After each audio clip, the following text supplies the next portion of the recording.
Assalamualaikum warahmatullahi wabarakatuh. Bismillahirrahmanirrahim. Alhamdulillahi rabbil alamin. Wal aqibatu lil muttaqin. Wala udwana illa 'alal zalimin. Allahumma shalli wa sallim wa barik ala sayyidina wa habibina wa maulana Muhammadin khatamin nabiyyin wa ala alihi wa ashabihi ajma'in amma ba'du. Qala Allah ta'ala fi kitabihil karim. A'udzu billahi minasyaitonir rajim. Bismillahirrahmanirrahim. Syahidallahu annahu la ilaha illa huwa wal malaikatu wa ulul ilmi qa'iman bil qisti.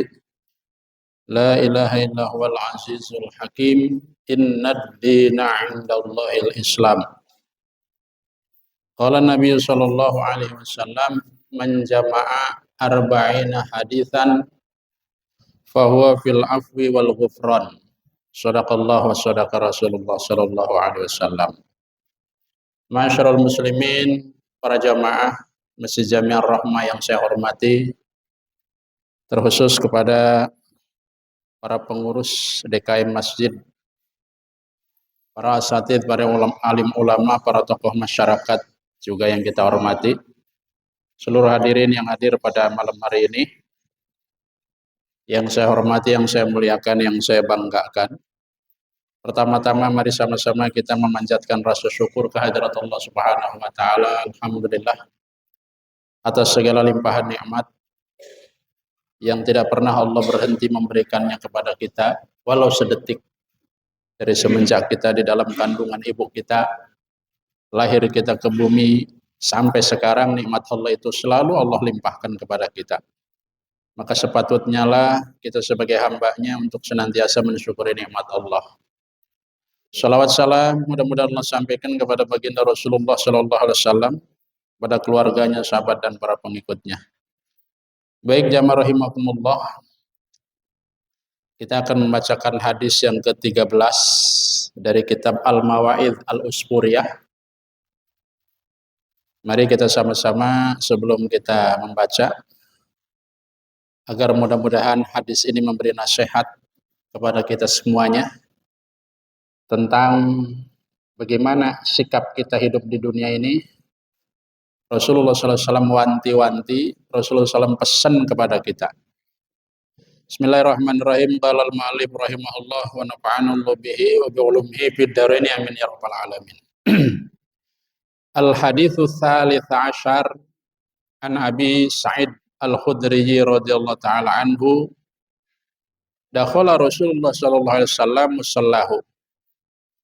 Hadis yang ke-13 diriwayatkan dari sahabat Abi Sa'id Al-Khudri radhiyallahu ta'ala anhu. Beliau bercerita, beliau baginda Rasulullah sallallahu alaihi wasallam masuk ke dalam musholanya, ke tempat sholatnya. Fara'a unasan yakthurunal kalam. Ketika beliau memasuki mushola atau tempat sholat atau masjid, beliau melihat banyak orang yakthurunal kalam, lagi ngobrol. Biasa ya, nggak zaman Rasulullah aja, zaman kita juga kalau habis sholat, waktu senggang, kadang di pojokan sono ada yang ngobrol, materinya beda, yang belah sini beda, yang belah tengah beda, yang di pojokan ono beda. Kadang-kadang dari materi yang dia bicara itu cekikikan ketawa ketiwi. Itu zaman Rasulullah Pak ya. Kalau sekarang mungkin enggak beda, malah lebih parah. Ini hati-hati. Omongan dunia jangan sampai dibawa ke masjid. Ya, apa itu omongan dunia dibawa ke masjid, Pak? Bisa saja, Pak. Kita ditelepon dari rumah atau ada rekan bisnis. Assalamualaikum, kitanya di masjid. Waalaikumsalam. Bagaimana pengirimannya? Sudah mulai belum? Udah siap, nanti pokoknya saya datengin. Ini bisnis dalam masjid, Pak. Hati-hati nih. Kita sering nggak sadar bahwa kita di dalam masjid tiba-tiba membicarakan masalah dunia. Kesucian masjid itu mesti kita hormati. Termasuk di zaman Rasulullah SAW itu ada orang yang di masjid itu kok bicaranya bukan masalah akhirat, bukan masalah agama, tetapi masalah dunia atau bisnis. Maka Rasulullah SAW menegur orang yang lagi ketawa-ketawa di masjid itu. Apa kata Rasulullah? Faqala, beliau bersabda, amma innakum law aktsartum dzikra hadhimil ladzat lasyagalakum amma ara fa'akthiru hadhimal ladzat yakni al-maut. Beliau menyatakan, tidakkah kalian itu andaikan banyak-banyak mengingat kepada si penghancur kelezatan dunia, si penghancur kenikmatan dunia, pasti kalian itu akan disibukkan sebagaimana aku melihat. Fa'aksiru dzikra hadhimil ladzat, kata Nabi. Banyak-banyak olehmu untuk selalu mengingat yang akan menghancurkan kenikmatan dunia. Kita lagi enak-enak sama istri kita, lagi sayang-sayang sama anak kita, sama cucu kita, ketawa, ketiwi, bikin satu rencana nanti begini, tahu-tahu meninggal dunia. Semua kenikmatan dunia terputus oleh yang namanya al-maut, kematian. Ingat-ingat, banyak ingat-ingat kepada kematian, kata Nabi. Fa innahu lam ya'ti 'alal qubur yaumun illa wa tatakallama bisitti kalimatin. Fa innahu, maka sesungguhnya, lam ya'ti yaumun, tidak datang satupun hari, alal kubur, ke atas kuburan, ke kuburan itu tidak datang satupun hari ke kuburan, illa wa tatakalamu, kecuali kuburan itu berkata, ngomong, Pak. Hanya mungkin kita nggak paham. Bisitti kalimatin, dengan 6 kalimat. Setiap hari itu kalimat kuburan itu ngomong, bicara. Andaikan kita dibukakan, dikasyafkan pendengaran kita, akan terdengar jelas.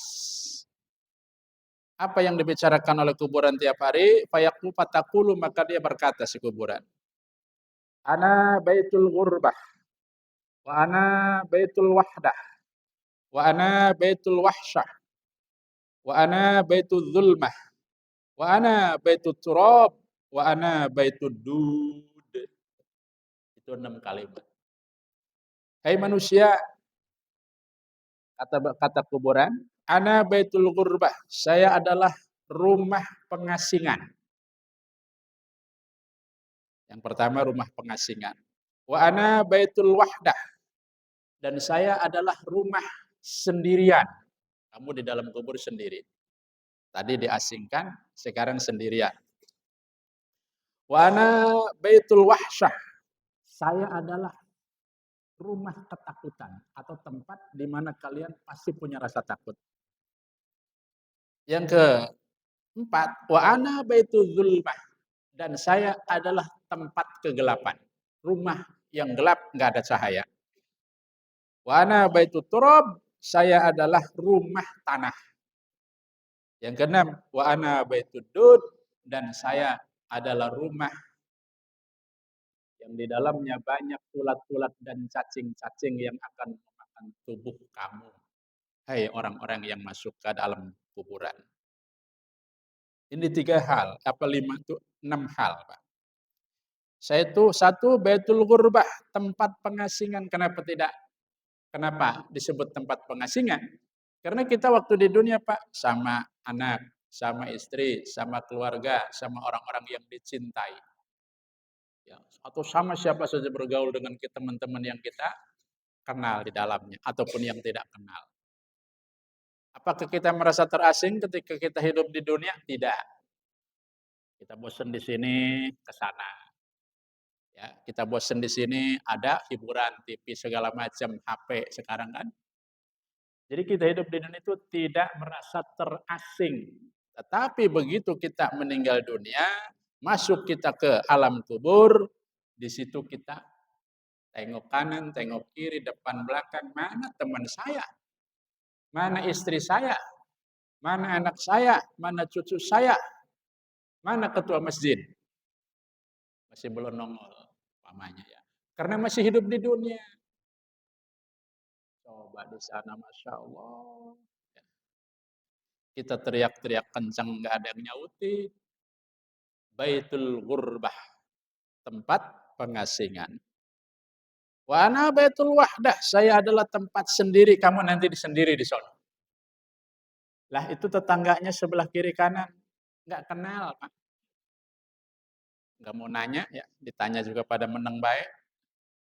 Kita seolah-olah di situ sendiri, Pak. Wa ana baitul wahsyah, dan saya adalah rumah ketakutan. Di dalam dunia kita tidak takut, Pak, karena banyak teman, saudara, anak, istri, keluarga. Yang kedua, kita punya rumah terang, lampunya jelas. Tetapi di sana kita akan ketakutan. Mana anak saya, mana istri saya, mana teman saya, nggak ada. Begitu datang dua malaikat, malaikatnya serem, matanya melotot, merah, segede tampah tuh matanya, merah. Padahal kondisinya gelap. Suaranya kayak geluduk, yang membuat kita takut, Pak. Kalau ibarat kencing tuh kencing, ya benar-benar kencing di celana. Karena takut mendengar kehadiran malaikat mungkar dan nakir untuk nanyain kita. Subhanallah. Wa ana baitu dzulma, dan saya adalah rumah kegelapan. Kalau kita tidak punya amal soleh yang bisa menerangi alam kubur kita, maka gelaplah di sana. Apa enaknya sih Pak hidup gelap? Nggak ada cahaya sama sekali. Ngelihat tangan kita aja nggak kelihatan. Lah bagaimana ngelihat orang? Apa enak itu hidup dalam kegelapan? Boro-boro Pak. Yang akan menerangi di dalam kegelapan alam kubur adalah amal soleh kita. Terutama Al-Quran. Membaca Al-Quran. Al-Quran itu insya Allah akan merupakan siraj, lampu penerang nanti ketika kita di alam kubur. Wa ana baitu turab, dan aku adalah rumah tanah. Jelas sekali itu rumahnya yang terbuat dari tanah digali orang, kita tidur di situ selama kita meninggal dunia sampai nanti kita dibangkitkan kembali oleh Allah Subhanahu wa taala. Di situ kita, Pak. Sementara sama anak selamat tinggal, sama istri selamat tinggal, sama cucu selamat tinggal, sama harta rumah kita semua yang dulu menjadi milik kita, bye-bye selamat tinggal. Tidak akan ketemu lagi. Berapa tahun? Wallahu a'lam. Apakah kita bisa ketemu lagi nanti di alam akhirat? Andaikan kita berpisah dengan anak, dengan istri, padahal kita rindu, kita kangen. Kalau kita memang beriman kepada Allah, walladzina amanu alhaqnahum dzurriyyatahum ma alatnahum min syai'. Itu janji Allah. Walladzina amanu, adapun orang-orang yang beriman kepada Allah, alhaqnahum, kami pertemukan mereka dzurriyyatahum dengan turunannya. Siapa turunan kita, Pak? Anak kita, ya. Kemudian juga istri kita, karena itu keluarga, dan anaknya anak kita, cucu. Itu insya Allah akan ketemu, Pak. Dengan syarat si istri kita, anak kita, cucu kita juga beriman kepada Allah. Kalau kafir jangan haram. Haram hukumnya orang kafir masuk surga. Insya Allah Pak. Udah kita hidup di dalam surga, enak, nikmat, segala ada. Ditambah ada anak kita, ada istri kita, ada saudara kita, bahkan ada cucu kita. Waduh, lebih nikmat lagi. Jangan takut. Yang penting iman tetap dijaga. Kemudian yang terakhir, wa ana baituddud, dan saya adalah tempat rumah, tempat di mana kalian itu akan digerumunin sama cacing-cacing tanah dan ulat-ulat. Orang meninggal dunia itu, ya dagingnya itu digerogotin sama cacing-cacing tanah, sama ulat-ulat tanah. Sebagaimana kita melihat ada bangkai, bangkai misalkan bangkai tikus dibiarkan di dekat got ya, itu pasti nanti akan ada ulet-ulet yang gerogotin dia sampai dia tinggal tulang belulangnya saja. Kita pun sama di dalam perut bumi begitu, Pak. Meleleh daging kita, ya mata kita copot sehingga kelihatan kelopak matanya gede. Ya Allah. hidungnya, semua nanti akan meleleh dan itu disantap oleh cacing-cacing tanah. Mana jenderal yang dulu itu berkuar-kuar, aku habis itu sama ulat tanah, kalah sama ulat tanah. Mana presiden yang katanya hebat, habis badannya, habis dagingnya, tinggal tulangnya doang. Tidak ada di situ status pangkat, kehormatan, jabatan, bahkan raja. Ya, semuanya itu dimakan oleh cacing-cacing tanah dan ulat-ulat tanah di dalam alam kubur. Kalau kita ruhnya melihat, Pak, sedih kita. Selama ini badan kita dihinggapi oleh ruh kita, diurusin tuh sama ruh kita. Dimandiin, ya, digosokin, dipakein wangi-wangian. Begitu di alam kubur itu dia nangis. Ruh kita melihat badan kita yang selama ini menjadi tidak terurus. Menjadi tulang belulang saja. Nangis kitanya, Pak. Itu badan saya. Selama ini saya terperangkap dari semenjak di alam perut, sampai saya meninggal dunia, saya ada di dalam jasad itu. Sekarang jasad itu hancur. Kita akan mengalami itu, Pak. Sadarlah, status sehebat apapun yang kita punya, pada akhirnya tempat terakhir kita masuk ke alam kubur. Fa idza dufinal abdul mu'minu qala lahul qabru marhaban wa ahlan wa sahlan. Apabila seseorang yang beriman kepada Allah, hamba Allah yang beriman, mudah-mudahan kita semua amin. Dufina, dimasukkan ke dalam liang lahat, dikuburkan kita, qala lahul qabru. Itu kuburan akan ngomong. Kuburan akan bicara, kuburan akan menyambut marhaban wa ahlan wa sahlan. Selamat datang, selamat datang, selamat datang. Orang-orang yang beriman, kuburannya senang didatangin orang-orang beriman, dan dia sambut marhaban ahlan wa sahlan. Amma innaka kunta la ahabban nas la ahabba man yamshi ala dhahri ilayya. Fa idza aulaituka al-yaum wasirta ilayya fasataro sun'i bik.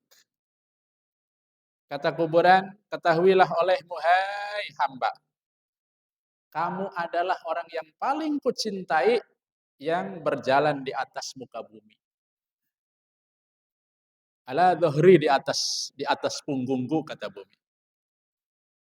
Fa idza aulaituka, dan apabila engkau masuk ke dalam aku hari ini, wasirta ilayya, dan jadilah kamu ada dalam perutku, perut bumi, fasataro sun'ibik, kau akan lihat apa yang aku lakukan padamu, hai hamba Allah yang beriman.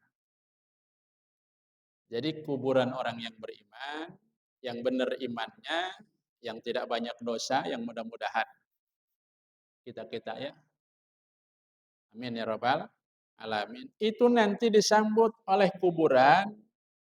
Dan kata kuburan, kau lihat apa yang akan aku lakukan. Fayuwassa'u lahul qabru mudda basorih. Maka alam kubur untuk orang yang beriman diluaskan sepanjang pandangan mata. Kalau itu kuburan, Pak, bukan alam kubur. Beda. Alam kubur itu adalah alam di mana kita masuk ke dalam alam itu lalu diluaskan. Jadi luas. Ya mungkin semasjid ini masih kurang luas. Mudda basorih, sepanjang pandangan mata luasnya. Allahu Akbar, mudah-mudahan begitu ya nanti ya. Wa yuftahu lahu babul jannah, dan dibukakan untuk yang di dalam alam kubur itu yang beriman, babul jannah, pintu surganya dibuka. Sehingga udaranya masuk ke dalam alam kubur dia. Itu udaranya saja dari surga yang masuk ke alam kubur dia, Pak, bikin kita anteng, tentrem, ayem, seneng, bahagia. Allahu Akbar. Hawa surga, Pak. Angin surga. Baunya nikmat, harum. Ya. Ini belum masuk surganya, Pak. Baru baunya, baru anginnya, baru udaranya, itu masuk ke dalam alam kubur, dia nyambung disambungkan oleh malaikat. Subhanallah. Ya, maka Nabi menyatakan al-qabru imma raudhatan min riyadil jinan au hufratan min hufarin niron. Alam kubur itu bisa jadi adalah merupakan taman-taman surga bagi orang yang beriman dan merupakan jurang-jurang penyiksaan di neraka bagi orang kafir. Naudzubillah. Wa idza dupinal abdul kafiru, dan apabila dimakamkan, dimasukkan ke dalam liang lahat siapa al abdu hamba al kafir yang kafir. Qala lahul qabru, kuburan itu berkata, ngomong, la marhaban wala ahlan wa sahlan. Orang kafir yang masuk ke alam kubur, tidak ada selamat datang, tidak ada selamat datang, tidak ada selamat datang untuk kamu. Jadi diterima sama diterima, ya, tapi enggak selamat datang. Amma innaka kunta la abghada man yamshi ala dhahri ilayya.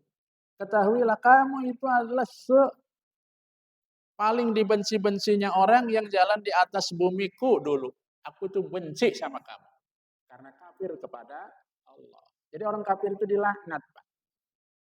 Dilaknat oleh langit, dilaknat oleh bumi, matahari, dilaknat oleh setiap makhluk Allah, termasuk tanah yang diinjak sama kita, diinjak sama orang kafir. Itu orang kafir itu dilaknat sama tanah itu. Enggak rela, enggak redo. Bahkan binatang, Pak. Umpamanya dia naik kuda. Itu kudanya itu melaknat. Kata kuda, andaikan Allah tidak nyuruh saya untuk taat kepadamu, hai orang kafir, saya akan lemparkan kamu sekarang juga. Sayang saja Allah itu nyuruhnya, saya taat kepada kamu. Itu kuda aja ngomong begitu, Pak. Semua. Makanya fayal anuhumul la'inu. Kepada orang-orang kafir, yal anu akan melaknat hum kepada mereka al-la'inun yang pada melaknat. Bisa malaikat, bisa langit, bisa bumi, dan seluruh makhluk Allah. Kalau kita insya Allah pada ngedoain yang Islam itu. Wa idza aulaitukal yaum, dan apabila kamu itu sudah sampai kepadaku hari ini, wasirta ilayya, dan kau jadi di dalam perutku, fasataro sun'ibik, maka kamu akan tahu hai orang kafir apa yang akan aku lakukan kepadamu. Sambutan aku itu kayak apa kepadamu. Fayal taimul qabru alaihi hatta takhtalifa adla'uh. Qala fa asyarun nabi fadakhala ba'duha fi ba'din tsumma qala fayaqbidullah. Gini. Apa kata Nabi? Lanjutnya, orang yang kafir tadi mati itu fayal taimul qabru, maka akan menyempit kuburan. Menyempit mananya apa? Menghimpit alaihi kepada orang kafir. Hatta takhtalifa adlahu, sampai tulang-tulang rusuknya itu berselimpangan. Kayak Nabi hakadha, kayak gini. Ini tulang rusuk kita kan begini, Pak. Yang di ini tuh. Ya, yang di dada tuh gini. Sekarang nanti dihimpit jadi begitu tuh. Satu masuk kepada yang lain. Kenapa? Memang ada lagu dulu ya. Dihimpit bumi dan dibakar api. Itu benar, Pak, ada hadisnya. Ya ini hadisnya. Jadi yang di atas ke bawah, yang bawah ke atas. Yang sebelah kanan ke kiri, yang ke kiri ke kanan. Yang depan ke belakang, yang belakang ke depan. Dipres begitu. Mau lari kemana kita? Allahu Akbar. Mau lari kemana, Pak? Bumi ngecet kita. Allahu Akbar. Beda sama orang Islam. Fayuwassa'u lahu qabruhu, diluaskan. Bukannya menghimpit, malah membesar. Tapi orang kafir dihimpit bumi itu sudah luar biasa sakitnya. Bagaimana caranya kita menolak? Nauzubillah min dzalik. Ya, subhanallah. Fayaqbidullahu sab'ina taninan. Lalu Allah mengirim kepada orang kafir ini sab'ina taninan, 70 ekor Lau anna wahidan minha nafakha fil ardi ma anbatat syai'an ma baqiyatid dunya.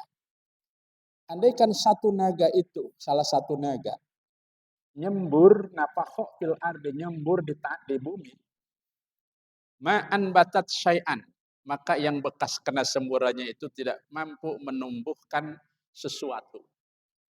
Ma baqiyatid dunya, selama dunia masih ada. Mati itu yang bekas kena bakaran dari semprotan naga itu. Sangkin panasnya, sangkin panasnya. Bener ya, di dalam tradisi orang-orang Cina itu ada naga. Itu naga itu adalah malaikat yang dikuasakan oleh Allah untuk menyiksa orang-orang kafir yang ada di dalam kuburan. Bukan satu, Pak. 70 dikeroyok dia. Disemprotin. Naudzubillah min dzalik. Maka sering kadang kita mendengar, melihat ada kuburan kok kebakar. Mayit baru dikubur kok gosong. Kosong. Ini kenapa? Secara logika nggak masuk akal. Siapa yang ngebakar? Itulah yang dialami oleh mayit di alam sananya, di alam kuburnya sesungguhnya. Dia lagi dibakar oleh semprotan naga, 70 naga itu. Itu baru nyemprotnya, Pak. Belum gigitnya. Kalau dia gigit, naga itu gigit sama orang. Satu naga. Itu kita akan mengalami panas dingin selama 70 tahun panas dingin menggigil. Bagaimana sih kalau kena demam yang sangat tinggi? Begitu. 70 tahun nggak baik-baik. Sekali gigit. Nah, kadang kan yang gigit itu 70. Kapan selesainya? Ntar digigit lagi, begitu lagi. Naudzubillah min dzalik. Sampai hari dia dibangkitkan dari alam kubur menuju alam mahsyar. Disiksa terus. Tapi itu siksaan kecil dibandingkan dengan siksa yang akan dialami nanti setelah dia masuk neraka. Ini hati-hati, jangan dianggap remeh. Hadis-hadis model begini itu bukan cuma hadis, Quran banyak menyatakan. Kalau nggak percaya silahkan. Ya, berarti nggak percaya kepada Al-Quran, kepada hadis Nabi. Orang Islam itu kan mesti nerima apa kata Allah dalam Al-Quran, mesti nerima apa kata Rasulullah yang disabdakan oleh hadisnya. Baru orang Islam. Nah, kalau masih pakai logika-logika, kadang-kadang orang ada logika. Teorinya teori relativitas. Ya. Ini begini, pakainya otak, Pak. Ya nggak ketemulah surga pakai otak, Pak. Karena itu masalah keimanan. Ya, nggak ketemu. Jangan kita masuk alam sana, Pak. Alam dunia saja coba deh. Kamu semalam mimpi. Lalu mimpi itu di mana? Cari alamnya mimpi di mana. Itu masih di dunia, Pak, nggak ketemu. Apalagi nanti di alam sana yang memang kita masuk ke alam sana. Jadi kadang-kadang banyak pelajaran bagi manusia, tetapi manusia tetap pakai logika.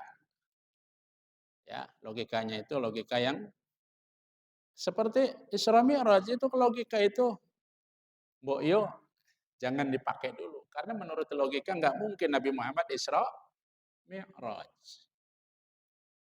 Ya, Isra Mi'raj itu jaraknya saja dari Masjidil Haram ke Masjidil Aqsa. Berapa? Kurang lebih 1.500 km. 1.500 km dalam waktu hanya beberapa jam saja. Zaman dulu nggak ada kendaraan. Biasanya orang berangkat, itu 1 bulan dari Masjidil Haram ke Masjidil Aqsa. Baliknya lagi sebulan, minimal 2 bulan di waktu itu. Kalau secara logika. Nah sekarang semalam juga enggak. Enggak masuk akal, enggak masuk logika. Belum ditambah, naik ke langit. Yang jaraknya itu kita tidak tahu. Bisa miliaran ataupun triliunan kilometer. Nah kendaraan, katakan pesawat, Pak. Pesawat itu paling bisa sejam menempuh 1.000 kilometer per jam. Atau di bawah itu. Ya. Kalau 10 jam kan berarti baru 10.000 kilometer. Karena jarak dari Soekarno-Hatta dengan Saudi itu hanya 9 jam. Kurang lebih jaraknya hampir 10.000. Jadi rata-rata katakanlah 1 jam itu 1.000 kilometer. Lah itu ke sana ke atas berapa miliar kilometer, nggak masuk akal. Kalau menurut ilmu fisika lagi, kalau Nabi Muhammad itu kecepatan yang melebihi cahaya, maka akan hancur badan dia, bertabrakan dengan atmosfer. Melebihi cahaya begitu. Itu ilmu fisika ya. Makanya cahaya itu ya bisa cepat jarak dari matahari 150 juta kilometer ditempuh hanya waktu 8 detik. 150 juta kilometer cahayanya dihantarkan ke bumi hanya 8 detik. 8 detik kan cepatnya kayak apa, Pak? Kecepatan cahaya. Pantes karena bendanya itu cahaya. Masuk akal. Nah, kalau benda padat, Pak, untuk bisa cepat seperti cepatnya cahaya harus terurai menjadi benda gas. Maka Nabi harus hancur ketika bertabrakan dengan atmosfer. Sebagaimana meteor jatuh dari luar angkasa, kecepatannya beribu-ribu kilometer, hancur dia, terurai menjadi debu, terbakar oleh atmosfer. Ini kalau kita ngikutin ilmu yang namanya ilmu logika, fisika. Tetapi sementara ini kesampingkan, karena ini kekuatan dan kekuasaan Allah. Ya, Allah bicara begitu pasti dia sudah punya solusinya. Baik, kita kembali, Pak. Bismillahirrahmanirrahim.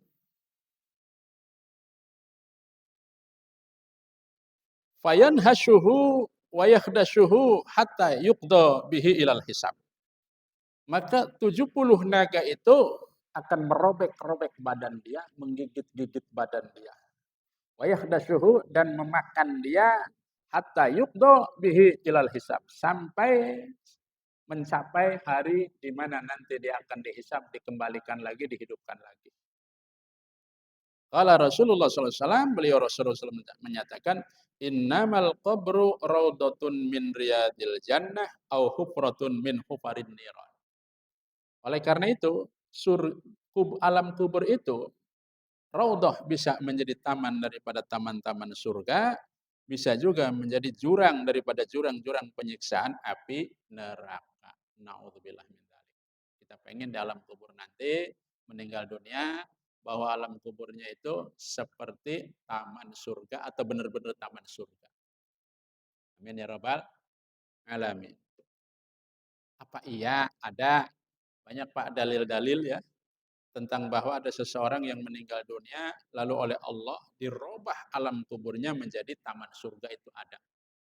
Banyak dalil-dalilnya baik di dalam hadis maupun orang-orang tertentu yang memang melihatnya. Tinggal kita percaya apa enggak. Baik, bismillahirrahmanirrahim. Hukiya an Abi Bakrin al-Ismaili bi isnadihi an Uthman bin Affan radhiyallahu taala anhu.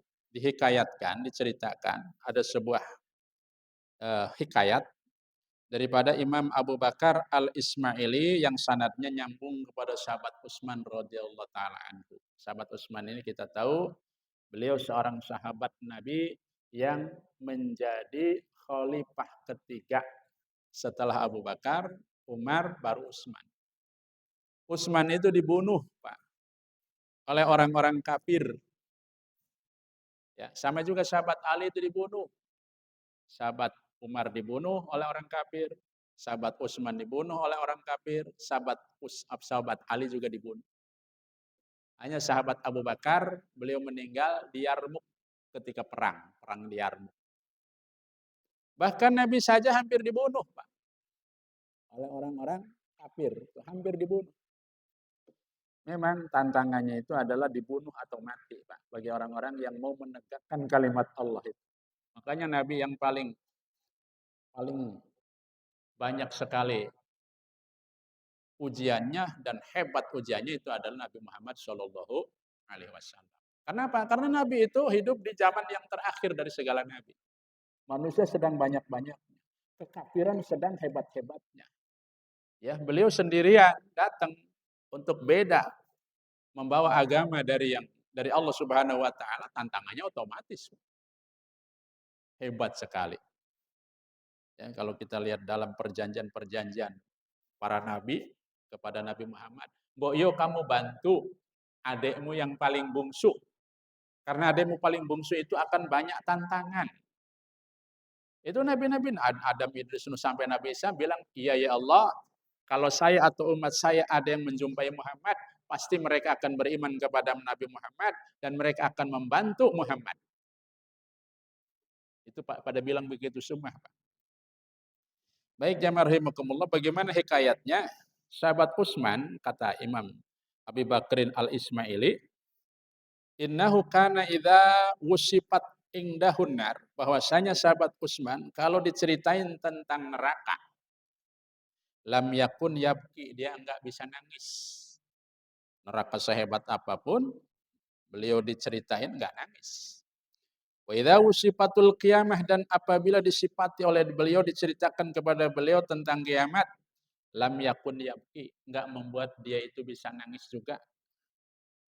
Wa idza wusifal qabru, akan tetapi kalau disifati kubur, diceritakan tentang alam kubur, kana yabki, baru sahabat Utsman itu nangis terseduh-seduh. Kan kebalik. Siksaan kubur itu enggak seberapa. Baru bonus doang. Siksaan yang lebih hebat itu di neraka. Atau hari kiamat lebih hebat. Hari kiamat itu saking hebatnya, Pak. Ibu-ibu lagi netain tuh. Begitu jegur-jegur melihat hari kiamat, mendengar hari kiamat, itu anaknya jatuh di mana dia lupa. Boro-boro mikirin anak. Begitu udah jauh, kemana anak gua? Saking hebatnya, dahsyatnya, dia bertemu dengan hari kiamat. Atau ibu-ibu yang lagi hamil nih, di hari kiamat nih. Lagi hamil, sudah mau waktunya melahirkan. Dia lari, saking takutnya menghadap hari kiamat, itu celot di mana anaknya lahir, dia nggak tahu. Nggak sadar. Kan keterlaluan, Pak. Saking stresnya ibu-ibu itu. Ya, begitu ada di tempat jauh, kata temannya, "Lu kan lagi hamil, anak lu kemana?" "Ai, mana?" Lupa. Sampai segitunya, Pak. Artinya apa? Betapa dahsyatnya kiamat, ya. Betapa dahsyatnya juga nanti disiksa di neraka. Tapi sahabat Utsman itu enggak nangis. Biasa-biasa baik. Tapi bila diceritakan kepada sahabat Utsman itu tentang alam kubur, baru dia berseguk-segukan nangis. Ditanya oleh para sahabat, ya, "Mahadza ya Amirul Mukminin?" Kenapa Amirul Mukminin kok begitu? Faqala, beliau menjawab, "Inni idza kuntu finnar." Sesungguhnya kalaupun saya masuk neraka, kuntu ma'an nas, saya akan bareng-bareng sama orang-orang. Orang disiksa pada kesakitan, saya ikut, kan ada temannya. Ya begitu kan? Di neraka itu begitu. Wa idza kuntu fil qiyamah, kalaupun aku ada ditakdirkan di hari kiamat, lalu terjadilah berbagai macam musibah, kebakaran, gunung meletus. Ya sama-sama sama orang pada lari-lari bareng. Tetapi wa idza kuntu fil qabri, akan tetapi jika saya ada di dalam kuburan, kuntu wahidan, saya akan sendirian. Tengok kanan nggak ada teman, ke kiri nggak ada istri, ke depan nggak ada anak, ke belakang nggak ada teman-teman. Ayo, sama siapa? Datang malaikatnya yang serem. Mau minta bantuan sama siapa? Lu sendiri ya. Lam yakun ma'i ahadun fil qabri minan nas. Tidak ada seorang pun di alam kubur itu dari manusia, nggak ada. Allahu Akbar. Ini kudu kita ingat-ingat dari sekarang, siap-siap dari sekarang, sudah enggak bawa bekal sebanyak-banyaknya untuk di alam kubur, agar ketika datang malaikat, mungkar nakir nanyain kita, jawabannya siap. Teguh. Man rabbuka? Man rabbuka? Kalau yang teguh itu ahli tajwid, man rabbuka? Malaikat salah. Apaan lu bilang? Nun mati ketemu ro, itu harus idgham bila guna. Kamu man rabbuka salah. Itu bukan idhar. Malaikat bengong, apaan nih orang? ahli tajwid. Ada kiai-kiai suka begitu. Man robuka, salah malaikat. Man robuka. Gak tahu deh, gua dari sononya, suruhnya begitu nanyanya. Saya ingat dulu waktu masih nyantri, Pak. Ya, bagi ngaji, ngajinya tentang bahasa Arab. Ceritanya itu ya sejelek-jeleknya santri itu yang namanya bahasa Arab itu anta kamu, tahu kan? Anak saya, ya, waladun anak, hada ini kan begitu. Ya, orang zaman dulu itu kan pergi haji, Pak. Dulu belum ada hotel-hotel kayak begitu tuh. Jadi dia bikin tenda sendiri, Pak. Nyuci sendiri, ngejemur sendiri di situ. Belum kayak sekarang hotel enak. Dia punya modal karena pernah nyantren, Pak. Zaman dulu itu anak-anak penduduk juga sering seliweran ke tempat-tempatnya orang-orang yang mau haji itu. Begitu ada seorang yang pergi haji ke sana, dia itu menyuci sorban, nyuci baju, dibeberin tuh di depan tempat kemahnya. Rupanya anaknya orang Arab itu iseng ngambil pasir, gitu. Atau yang marah si bapak itu ya, baru juga dicuci, diambil anak itu, digetok. Nangis pulang, ngadu sama bapaknya. Ceritanya. Begitu sama bapaknya ngadu, karena dia nggak bisa bahasa Arab. Lima ada. Oh tuan, nanti dulu. Anak hada-hada. Maksudnya saya begini-begini. Walad anta hada-hada.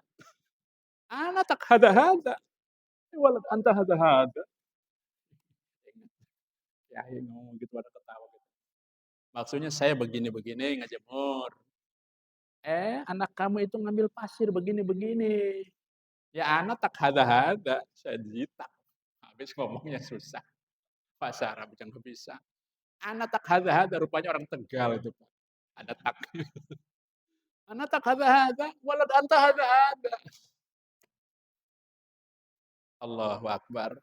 Tapi paham itu seorang itu, yang salah itu kamu. Kenapa kamu ngelemparin pasir? Ya, itu setidak-tidaknya bahasa Arab ngerti. Cuman ada orang yang sama sekali nggak paham bahasa Arab. Orang Demak. Pergi ke sana. Ke apa namanya? Di haji sana. Di sono itu ada semacam itu ya. Dung dung dung dung dung dung dung dung dung. Ayo 5 real gitu ya. Khamsa rial, jamus, khamsa rial, jamus. Apaan kata si bapak-bapak ini? Jamus, khamsu real. Jadi ada binatang di dalamnya rupanya. Dia karena nggak ngerti masuk aja bayar. Taunya kebo, Pak. Kata dia, nah kebo gua juga banyak ngapain di sini bayar. Jamus itu kan jamusun kerbau. Karena dia nggak ngerti bahasa Arab, Pak, jadi rugi. Nonton bayar di sono buru-buru bayar. Buat capek ngurusin kebo. Di sini mah orang kebo aja ditonton begitu. Sama halnya Pak, kayak onta di sono kan udah biasa, dibawa ke Jakarta deh coba deh. Pasti anak-anak ya kita bikinin tempat-tempat, kemudian ayo ada nonton onta kan 5.000. Yakin mau Pak bayar? Karena saking nggak adanya onta. Di sono nggak ada kebo, makanya dusun orang di sono itu kebo sampai bayar. Lah orang Demak makan namanya kebo tiap hari. Dari saya belum. Dikit lagi. Bismillahirrahmanirrahim. Wa anna miftahal qabri ma'a Israfil, dan sesungguhnya kuncinya kuburan itu sama malaikat Israfil. Wa huwa yaftahuhu yaumal qiyamah. Yang buka hari kiamat itu adalah malaikat Israfil dengan sangkakalanya. Wa nufikha fis-sur fa idahum minal ajdathi ila rabbihim yansilun. Akan ditiup sangkakala oleh malaikat Israfil. Itu tiupan yang kedua nih. Fa idahum minal ajdath, maka tiba-tiba mereka minal ajdath dari kuburan yang silun pada keluar. Itu setelah jasad ya Di dalam kuburan itu oleh Allah dijadiin lagi. Jadi jasad kita ini Pak hancur, remuk sekalipun, hilang sekalipun, tinggal tulang-tulangnya, Allah bikin lagi badan. Cuman belum ada ruhnya. Setelah badannya itu siap, ya, baru sangkakala yang kedua ditiup oleh malaikat Israfil. Torotot, torotot. Itu sangkakalanya Pak. Gudenya kayak apa? Punya lubang 7. Ada dalam tafsir Yasin sama Mizadah. Lubangnya ada 7 Pak. Satu lubang ke lubang lain perjalanan 1000 tahun. Kira-kira dekat apa jauh? Satu lubang ke lubang yang kedua, ini 1000 tahun butuh waktu perjalanannya. Sedangkan ada 7, jadi 7000 tahun. Di dalam setiap lubang itu ada makhluk-makhluk Allah, ruh-ruh makhluk Allah. Setan di mana, lubang yang mana, jin di mana, manusia di mana, yang kafir di mana, ya, binatang di mana. Nah, orang kafir sama binatang itu bareng, ya, karena harganya orang kafir sama binatang sama. Nanti ditiup tuh sangkakala yang kedua, kedua itu. Nah, ruh-ruh itu semua akan keluar nyari badannya yang sudah siap akan hidup. Nggak bakal salah. Semua ruh keluar, cari badanmu sendiri. Itu nanti keluar. Kita akan mencari badan kita. Itulah saat dimulainya kita bangkit dari alam kubur. Wa nufikha fis-sur fa idzahum minal ajdathi ila rabbihim yansilun. Hadirin rahimakumullah, sudah habis ini ya. Demikianlah hadirin rahimakumullah. Jadi intinya adalah bahwa alam kubur ini alam yang pasti akan dilalui oleh kita. Karena itu perjalanan hidup manusia mau nggak mau harus ke sana. Dari dalam perut 9 bulan, kemudian di dunia sekarang kita sampai mati nanti.